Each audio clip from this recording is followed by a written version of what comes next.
Hey everybody, here I am doing my least favorite thing, but it's actually my most favorite thing too because I get to talk to all of you guys. Here we are, it's another in-service, and our topics for this month would be team building and communication. So I'm going to incorporate a few little clips, short little clips inside of this video. But I thought I would start off first with giving you a little bit of an update on the COVID-19 event. So currently, first of all, you guys are doing an awesome job, extremely awesome job. We actually got more kudos from our licensing agency recently, and so hats off to you all. I appreciate it. Our residents appreciate it, and their families appreciate it. And everybody else around. You're doing a great job. I appreciate that. I know that we have handed out cloth masks just yesterday, and you should be wearing those both inside and outside of work when you are not at home. If you have any questions on what that means, give me a call. I don't mind helping any way I can. The current statistics on COVID-19 here in Vermont are that we have had 43 deaths. We have 825 cases, and 43 of those cases are in Rutland County, and at this point, just one death in Rutland County. So the numbers are flattening, and that was our goal. And as that happens more and more, we'll be able to loosen up on some of the restrictions that we've all been faced with of late. Keep doing what you're doing. Wash your hands, wear your face masks. Definitely respect the social distancing thing. The face masks don't replace that. They just are an added barrier of protection. So just keep being diligent. I know it's hard, especially on your off time. You'd like to visit friends. You'd like to have bonfires, go to small gatherings. These are all detrimental to yourself and to your families, and certainly to our families at our house if we are not being diligent in keeping those masks on, keeping a 6-foot distance. So be responsible. I appreciate that. So I'm going to move on. There are still multiple emails coming in every day that I am keeping up on about COVID-19, about things that our state is doing to help us. About programs that are unfolding. So as those are relevant, I'll pass that information on. But if you have personal or particular questions about benefits or services, just give me a call, 345-2835 at any time. I do not mind. So we talked about the cloth masks. We talked about washing our hands, social distancing. So team building. It seems like we have some great teams already that have formed within the caregiver team, and I appreciate that. The best way to, the best communication is also listening. And in order to be able to communicate, you have to be able to be a good listener. So think about that while you go through your days, not just with your residents or your coworkers, but everywhere in life. It's difficult to, some personalities have a harder time listening, like Patsy. Others do it very well, like me. So in order to be heard, you also must listen. I would love to do a team building exercise, but I couldn't really figure out how to do that this way. So I'm going to inject a couple of little things. There is a, it's on YouTube and it's called Go Game. Look that up if you'd like. It's a small groups participation. And some of it you may be able to participate with your residents in as well. So we will give you some little short videos throughout this presentation. So I'm going to give a break here so that you can listen to that video. My name is Pam Steele. I've been with Home Helpers for almost 4 years. I like being a caregiver. The best way to say is I enjoy my job. I like the people I meet. I like hearing their stories, and I get involved in their life, and then they become part of my life. Interaction is the main part of it. I didn't see these back here. What about these? My clients help me through my bad days, and I help them through theirs. When you're having a bad day and you go and you talk to somebody, you know, and help them with their life, it makes your day better. Okay, $12. So 12. Are you adding all that together now? Kind of in my head, but yeah, we're pretty much up to our budget right now. Oh, you are? Yeah. I've been with Helen for almost 11 years. I think she's just a wonderful person who came into my life and has made it a lot better. We've just become pretty good friends, you know. I'm not special in any way. You have to like people. You ready? Uh-huh. Mabel is a sweetheart. I've been working with Mabel for a little over 3 years. It'll be a little slow because my hands are a little stiff. You take your time. I have her 4 times a week, sometimes 5. Yeah, and boy, I really appreciate them. I'll tell you. You can actually put up with me, huh? How about you putting up with me? Oh, that's not a problem at all. And I enjoy it. Yeah, well, I do too. I enjoy being waited on.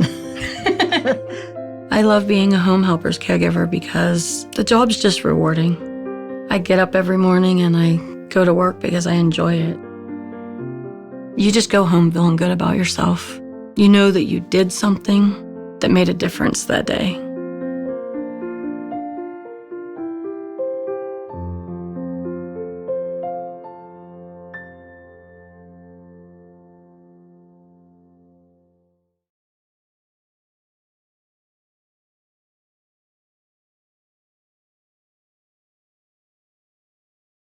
So in communication, now we're going to go right into communication. We're going to start with speech. You know, speech is a huge part of communication, but it's not the only part of communicating.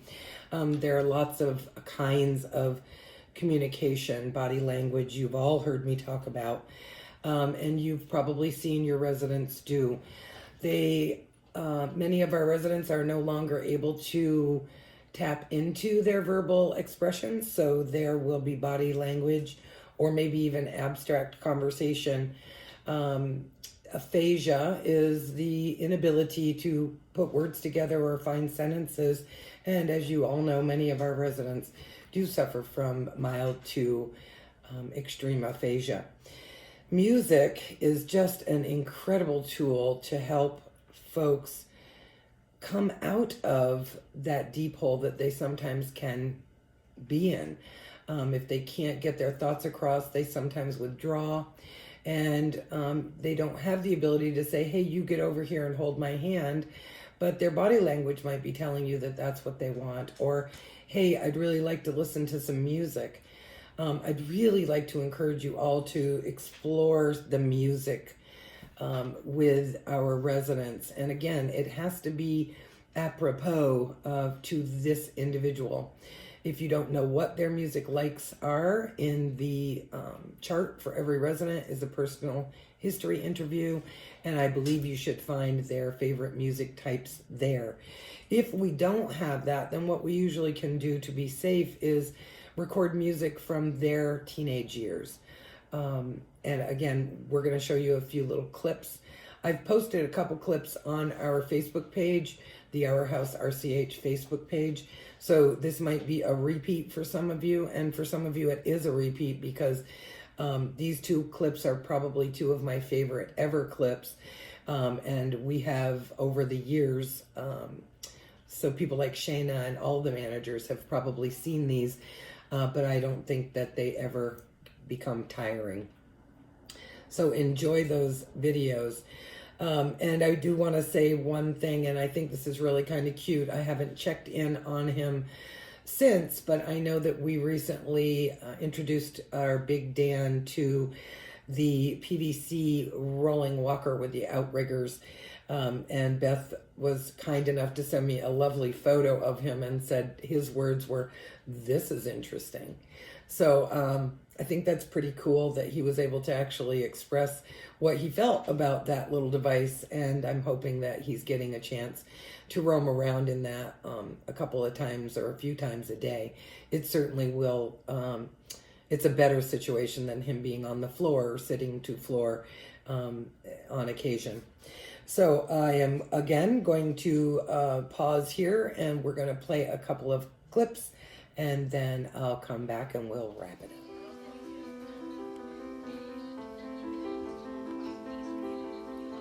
I have one resident that barely opened her eyes. She didn't respond. As much as I tried, I knew her for 2 years. No matter what I tried, massage wouldn't work, nothing worked. But when we got introduced to the iPods and the family told me the things that she liked, it was amazing once we put the iPod on her. She started shaking her feet. She started moving her head. Her son was just amazed. Okay, can we stop? Because now I'm getting all I'm seeing her all over again.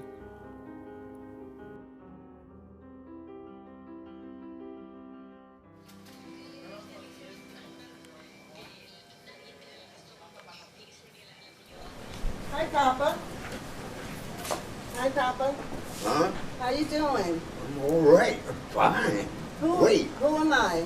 I don't know. Wait a minute. I don't know. Okay, it's Cherry. How long has he been in the nursing home? Approximately 10 years. He was having seizures, and my mother couldn't handle him at home. Of course, it affected me greatly because he was always, fun-loving, singing, every occasion he would come out with a song, no matter where he was. I remember as a child, he used to walk us down the street, me and my brother, and he would stop and do Singing in the Rain. He would have us jumping and swinging around poles. He was, he was good. He was always into music, always loved singing, dancing. His name is Henry Dreyer. Uh-huh. And I'm looking more or less for religious music for him. Okay. Because he enjoys music and he always quoting the Bible. So I'd rather have that for him. We first see Henry inert, maybe depressed, unresponsive, and almost unalive. Henry. Yeah? Henry. Yes, y'all. I found your music. You want your music now? What do you want me? Let's try your music, okay? And then you tell me if it's too loud or not. Then he is given an iPod containing, we know, his favorite music.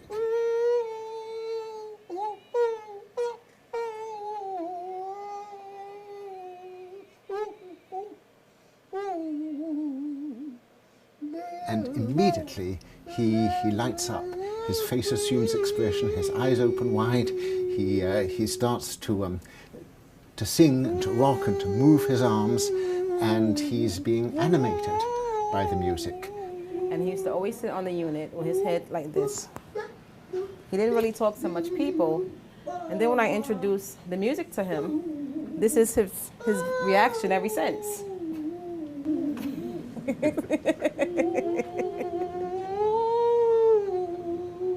The philosopher Kant once called music the quickening art, and Henry is being quickened, he's being brought to life. Yeah? I'm going to take the music for 1 second, okay? Just to ask you a few questions. Okay? I'm going to give it back to you. Uh-huh. Okay. The effect of this doesn't stop, because when the headphones are taken off, Henry, normally mute and virtually unable to answer the simplest yes or no questions, is quite voluble. Henry, Yeah? do you like the iPod? Do you like the music you're hearing? Yes. Tell me about your music. Well, I don't have one, I mean. Do you like music? Yeah, I'm crazy about music. You play beautiful music, beautiful sound. Did Beautiful. Did you play music when you were? Did you like music when you were young? Yes, I went to big dances and things. What was your favorite music when you were young? I guess, well, Cab Calloway was my number one band guy I liked. They did the hold it, the holly, the hill it, the hold it, the mill it, the holly, the ah. Yeah, what was your favorite Cab Calloway song? Oh, I'll be home there for Christmas. Oh, you can count and plan on me with plenty of snow, mistletoe, present wrapped around your tree. Ow! So in some sense, Henry is restored to himself. He has remembered who he is, and he's reacquired his identity for a while through the power of music. What does music do to you? Give me the feeling of love, romance. Figure right now the world need to come into music, singing. You got beautiful music here. Beautiful, oh, lovely. And I feel the band of love, the dream. The Lord came to me, made me holy. I'm a holy man. So he gave me this sound. I'll just say, I meet you. Let's see, Rosalie, won't you love me? Rosalie, won't you be sweet and kind? With this beautiful new technology, you can have all the music which is significant for you in something as big as a matchbox or whatever. And I think this may be very, very important.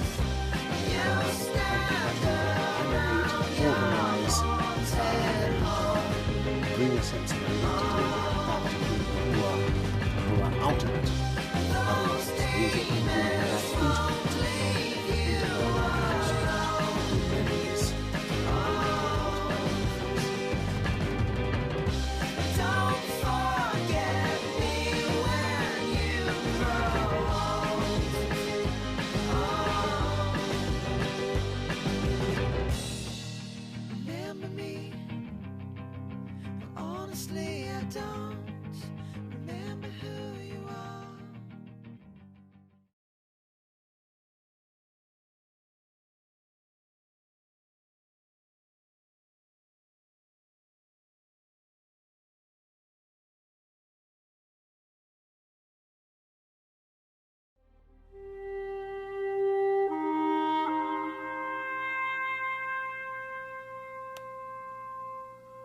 When people are very old and deteriorated and no one enters their world and they're just sitting there, they will withdraw inward more and more. And their desperate need for connection is all now inside.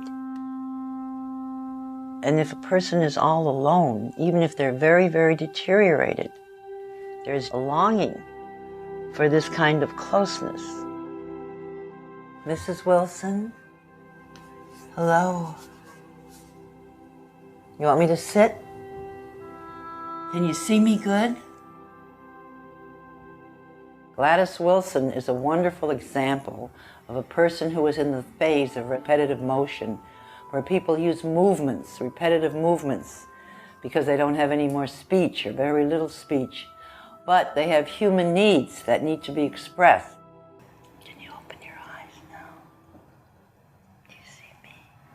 Feel safe and warm? Yes? Can you sing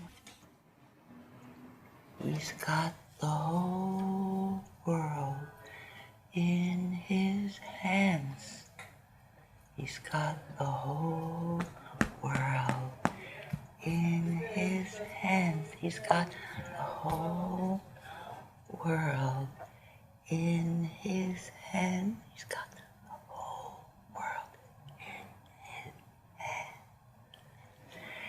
He's got the mothers and the fathers. He's got the mothers and the fathers in his hand. He's got the mothers and the fathers in his hand. He's got the whole world in his hand. The breakthrough doesn't happen every time. The person will not always open their eyes and look at you. But if you keep trying and you keep centering yourself and really look at that person and really mirror their movements, maybe not this time, but the next time you come, you'll have a communication. You feel safe. You feel safe? Yeah. With Jesus? Yeah. And me?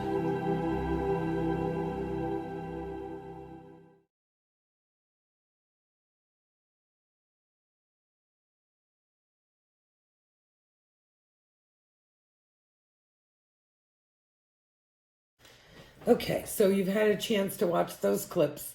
They're not new. They're clips that have always been dear to me, and many of you who've been with us for an extended period of time have seen them, but I don't think they ever get old. I think it's important to be reminded how something so small like touch or sound or singing along is so helpful for our residents and brings out surprises. And we recently had a surprise, and if you ask Tabby about it at our house, she will, I think, gladly share with you her most recent experience in helping one of our residents say happy birthday to her husband. Overwhelming, emotional. As you saw with Henry and Gladys, music is just such an important tool. It's such a great way to bring them joy, and with that, you'll, as you saw on the clips, come a lot of other things. It's as though their brain is reset a little bit, and things they haven't been able to do, they are able to do. Even if it's just carry on a conversation for 10 minutes at a time, it's important, and I think it can be life-changing for those of us that are exceptional caregivers, and I think we have lots of exceptional caregivers, so thank you all. I hope that you will reach out to me if you have any needs, and we will continue to communicate. And once we are able to, again, get back together in a room, we'll start doing some team building exercises. Keep the pictures coming to me. I love that. I send them on to families, and some of the managers are doing that as well. Keep doing what you're doing. If you ever question those things, by all means, give me a call.